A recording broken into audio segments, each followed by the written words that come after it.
कर्पूरी ठाकुर जी के कार्यकाल और विचारों से जब मेरा परिचय होता है तो मेरे मन में कई सारे शब्द आते हैं। सरलता, सहजता, सादगी, सहनशीलता, संवेदनशीलता, संघर्षशीलता, स्वाभिमान, साहस, सिद्धांतवाद, जिनके मूल्य थे सद्भावना, समता, समानता, सामाजिक न्याय और समाजवाद। पहले के नेता यानी कर्पूरी ठाकुर जैसे नेता किसान नेता होते थे, मजदूर नेता होते थे, छात्र नेता होते थे, पिछड़े दलित आदिवासी के नेता होते थे।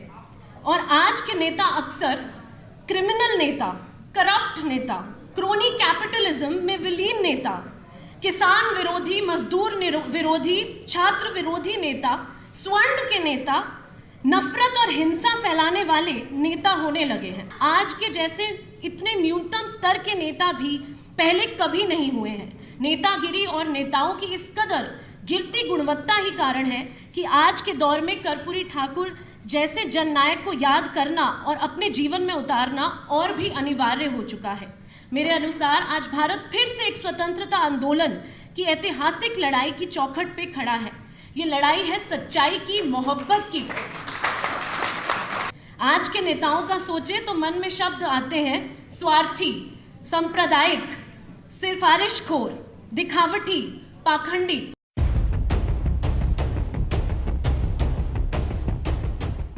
सभी को नमस्कार। और जैसा रमा सर ने बोला, जय समाजवाद। एक बार सभी बोल दीजिए, जय समाजवाद। और बहुत बहुत शुक्रिया कि मुझे इस काबिल समझा कि मैं आप सबके सामने दो शब्द रख पाऊँ। और इतनी खुशकिस्मती तो नहीं थी कि उस समय पर पैदा हुई होती और अपने निजी अनुभव शेयर कर पाती, पर विचारात्मक रूप से कुछ बातें रखना चाहूँगी। कर्पूरी ठाकुर जी के कार्यकाल और विचारों से जब मेरा परिचय होता है तो मेरे मन में कई सारे शब्द आते हैं।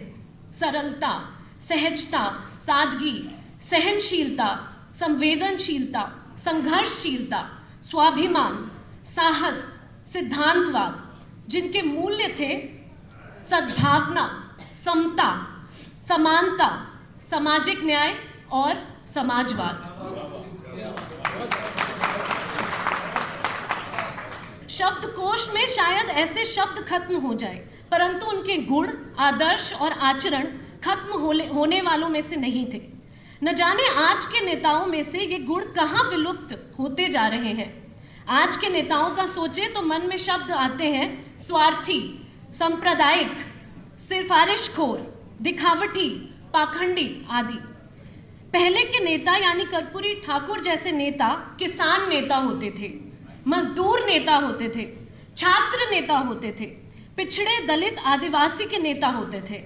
और आज के नेता अक्सर क्रिमिनल नेता, करप्ट नेता, क्रोनी कैपिटलिज्म में विलीन नेता, किसान विरोधी, मजदूर विरोधी, छात्र विरोधी नेता, स्वर्ण के नेता, नफरत और हिंसा फैलाने वाले नेता होने लगे हैं। जहां कर्पूरी ठाकुर का नारा था पिछड़े पाए 100 में 60, आजकल के नेता पिछड़ों के उत्पीड़न में 60 घाट के मौके ढूंढते नजर आते हैं। कर्पूरी ठाकुर जी को जननायक कहा जाता था और ये उपाधि सिर्फ चुनाव जीत जाने या मुख्यमंत्री बन जाने से भर नहीं मिल पाती। इसके लिए अपने आदर्शों और मूल्यों के साथ लेकर चलना पड़ता है, वो भी चुनावी भाषणों में ही नहीं, बल्कि तब जब सत्ता भी हाथ में हो।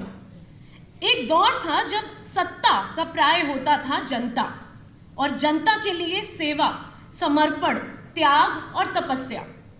आज के दौर में सत्ता का मतलब धन, संसाधन, जमीन, जंगल, जल, बल, media, data, privacy, identity, institutions, सब पर एक बेरोक नियंत्रण हो गया है। जहां कर्पूरी ठाकुर जी के कुर्ते फटे होने के किस्से सुनते थे, वहीं आज नेताओं के लाखों करोड़ों के चश्मे और लिबास के किस्से सुनने को मिलते हैं। थोड़ा सा समय को पीछे ले जाते हुए कर्पूरी ठाकुर के काम और राजनीति को देखते हैं तो हमें क्या नजर आता है? हमें नजर आता है कि उन्होंने हाशिए पर धकेल दिए गए वर्गों के लिए जोरदार आवाज बुलंद की। भले ही इसके लिए उन्हें कितनी ही गालियां खानी पड़ी, कितना ही अपमान सहना पड़ा हो, एक बड़े तबके से वोट छिटक जाने का डर हो, लेकिन वो हमेशा बिहार के परंपरागत व्यवस्था में करोड़ों वंचितों की आवाज बने। हमें दिखता है कि मुख्यमंत्री होने के बाद भी हैसियत में वो एक आम आदमी की तरह रहते थे। धन बल की कोई जरूरत नहीं पड़ी, या यूं कहें कि इन सब से ऊपर उनके आदर्श थे। यही वजह है कि आज के सत्ताधारी दल के लोग उनके मूल्यों को अपनाने के बजाय उनका नाम लेना ज्यादा आसान समझते हैं, क्योंकि इससे वोट का तार जुड़ा हुआ है। ये सच्चाई और ईमानदारी की ताकत ही है कि न चाहते हुए भी सबको उन्हें याद करना पड़ रहा है। आज कैसा समाज बन गया है, बेगुनाह जेल में डाले जा रहे हैं, कमजोर लोगों के घर तोड़े जा रहे हैं, दलित और अल्पसंख्यकों पर जुल्म बढ़ रहे हैं। किसी को इसलिए मार दिया जा रहा है क्योंकि उसके चेहरे पर दाढ़ी, सर पर टोपी हो, किसी को इसलिए कि उसने मटके से निकालकर पानी पी लिया था, किसी को घोड़ी चढ़ने पर पीटा जा रहा है, किसी को जानवर ले जाने पर, किसी के ऊपर पेशाब किया जा रहा है क्योंकि इनके लिए वो पिछड़ी जाति से हैं, तो किसी बच्चे को इसलिए दूसरे बच्चों से पिटवाया जा रहा है क्योंकि वो मुसलमान है। ये मैंने चंद घटनाएं गिनाई, लेकिन ऐसी बहुत सी घटनाएं घटी हैं जिसको गिनाने लगूं तो शायद समय कम पड़ जाएगा। ऐसा नहीं है कि इस तरह की घटनाएं पहले नहीं होती थी। फर्क ये है कि आज ऐसी घटनाओं में कार्रवाई नहीं, वाहवाही होने लगी है। नेता और सियासत इनका समर्थन ही नहीं, इनको अंजाम देते भी नजर आते हैं। अब ऐसे लोगों से आदर्शों और मूल्यों की उम्मीद रखना बेईमानी होगी जिन्हें संविधान पर ही पूरा भरोसा न हो, न पुरखों के खून पसीने से मिली आज़ादी की अहमियत पता हो। मैं कर्पूरी ठाकुर जी को ऐसे याद करना चाहती हूँ कि आज मौजूदा राजनीतिक हालात जैसे बने हैं, इस समय अगर वो होते तो क्या होता।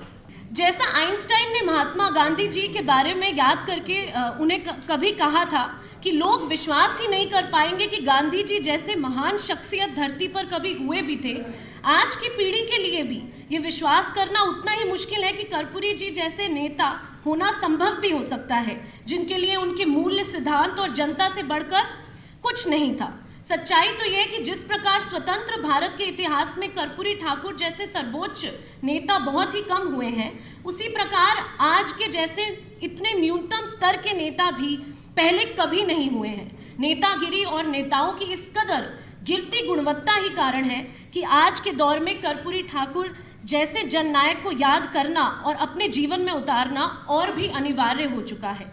मेरे अनुसार आज भारत फिर से एक स्वतंत्रता आंदोलन की ऐतिहासिक लड़ाई की चौखट पे खड़ा है।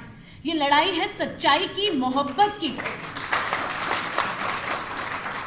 न्याय की, बराबरी की, जनता के जनार्दन होने की। ये लड़ाई है पढ़ाई की, दवाई की, कमाई की, चाय वाले नेता की नहीं, कर्पूरी ठाकुर जैसे नाई वाले नेता की, जिन्हें बोला गया था कि कर कर्पूरी कर पूरा, छोड़ गद्दी धर उस्तरा। तो आज संगठन तो कई हैं, पर संगठित कहाँ है। इसलिए एकता, एकजुटता और सच्चे समाजवाद में ही उत्तर छिपा है। आज जमीन से लेके फोन तक, फोन से लेके एआई तक, सब जगह समाजवादी सोच को फैलाने की आवश्यकता है। और मैं इस उम्मीद के साथ यहाँ अपनी बात समाप्त करना चाहती हूँ कि जब तक कर्पूरी ठाकुर जी जैसे जननायक के विचार हमें रास्ता दिखाते रहेंगे, तब तक न समाजवाद खत्म होगा और ना ही इसे कोई मिटा पाएगा। और तब तक दबे, कुचले, पीड़ित, शोषित तबके और जनता के बीच उम्मीद की किरण बची रहेगी। महान जननायक कर्पूरी ठाकुर जी को मेरा नमन।